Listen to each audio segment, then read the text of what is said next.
Judy, you have a real heart for Roma people in Slovakia. Where did that come from? We were asked to go out to Slovakia by our Roma friends who worship here. And they wanted us to see where they'd come from. And so we thought, OK, let's go out. And a few of us went out there. And when we were out there, it was devastating to look at what we were seeing and where our friends had come from. The conditions in the Roma villages, they're shanty villages. You make your house out of cardboard, lino, a sheet of veneer, anything you can find. You might have a one-pan hob to cook and heat the home. You might have 4 children living there. You've no running water. You've no toilet. You've no shower. You've no refrigerator. You live from hand to mouth. And yet the people were so pleased to see us, and the welcome they gave us was unbelievable. I felt terribly guilty, I don't know about you, when we went into one of these homes and they opened a cupboard and took out the meat to put on the table for us. And that's all they'd got. And it was difficult not to eat it because it would have shown disrespect on our part. But we didn't want to because we'd rather the children had the food and not us. We didn't need it. Look at me. Yes, okay.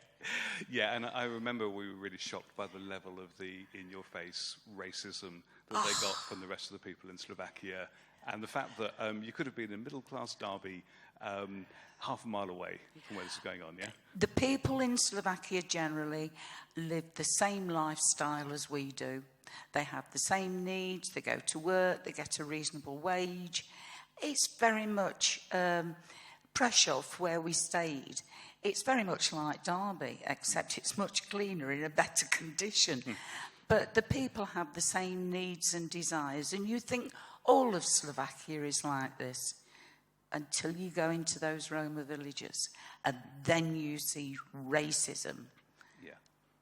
So you came back with a passion to do something really specific. Could you tell us what that is? Yeah, some of the women I was talking to, they have trouble making or finding clothes so that the children can go to school. If they haven't got clothes and shoes, they don't go to school. So at 16, they're ignorant. And I said, well, why can't you do and mend, make clothes out of other clothes, this sort of thing? Well, we don't know how to do it. So I thought, well, if I could get them some sewing machines and teach them how to turn one thing into another, that would be helpful. And I talked to Pastor Marek Gombar there, and he said he'd got a similar vision of training the men in skills like woodwork, gardening, electrics, barbering, so that they can go out and work.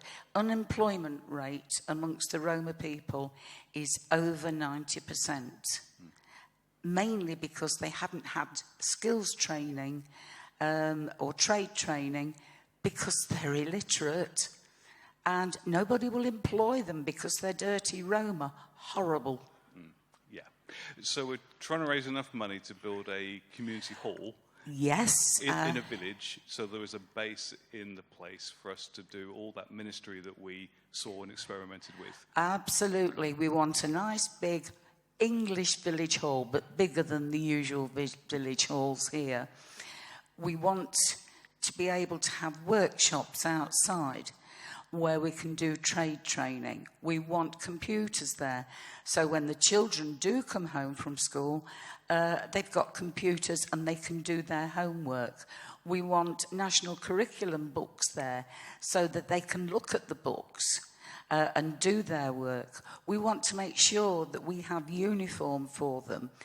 And we also want things like showers. Nobody has a shower or a bath available in these shanty villages, and toilets.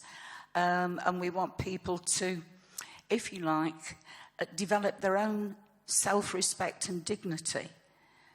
Because while we were there the last time, a local mayor said that some Roma children couldn't go to school because they were dirty and smelly. Yeah. And so those children had to stop at home.